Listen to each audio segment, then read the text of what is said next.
نے کہا کہ آپ کو کچھ دکھاتے ہیں. ابھی آپ نے یہ تقاریر دیکھنی ہے.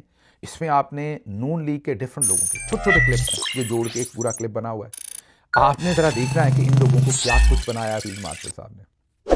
اگر ان کی تقریروں کے اندر افواج پاکستان کے لیے شہد ہے، آپ نے دیکھنا ہے کہ ان کی جو تقاریر ہے کیا ان کے اندر شہد ہے افواج پاکستان کے لیے. اگر ہے تو پھر تو ٹھیک ہے، اگر نہیں ہے تو پھر محمود اچکزئی کی تقریروں میں ایسا کیا ہے جو ان تقریروں میں نہیں ہے، جو ہم آپ کو سنوانے جا رہے ہیں. سنیے. کس بات کو گالیاں دیتے ہیں جو ہماری سرحدوں کی محافظ ہے؟ برباد کر چکا ہوں اس پاکستان کو، تباہ کر دیا اس پاکستان کو، لہولہان کر دیا پاکستان کو. خراب کریں یہ فوج کے جنرل. نواز شریف اب پاکستان تم ٹھیک کرو.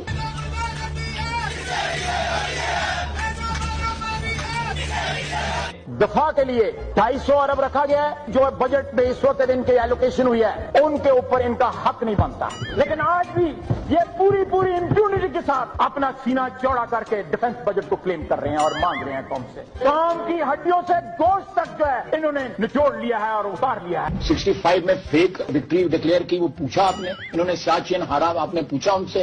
انہوں نے کارگل ہارا، آپ نے پوچھا ان سے.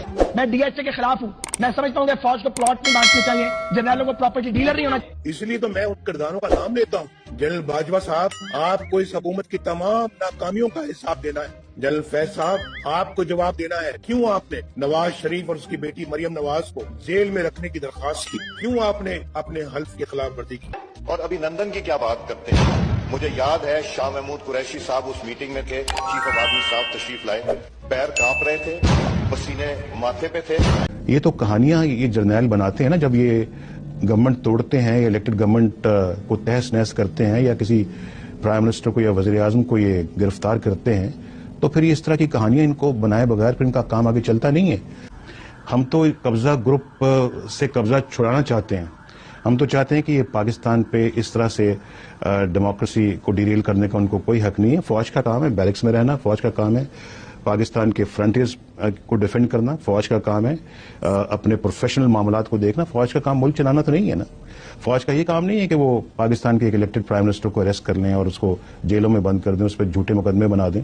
فوج کا یہ کام نہیں ہے کہ وہ ڈیموکریسی کو ایک گھر کی باندھی بنا دے.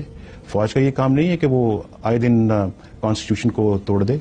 فوج کا یہ کام نہیں ہے کہ کبھی وہ صدر سے استعفیٰ لے، کبھی وہ چیف جسٹس سے استعفیٰ مانگے اور کبھی وہ پرائم منسٹر سے استعفیٰ مانگے. تو یہ تو سب ان لوگوں نے مذاق بنایا ہے.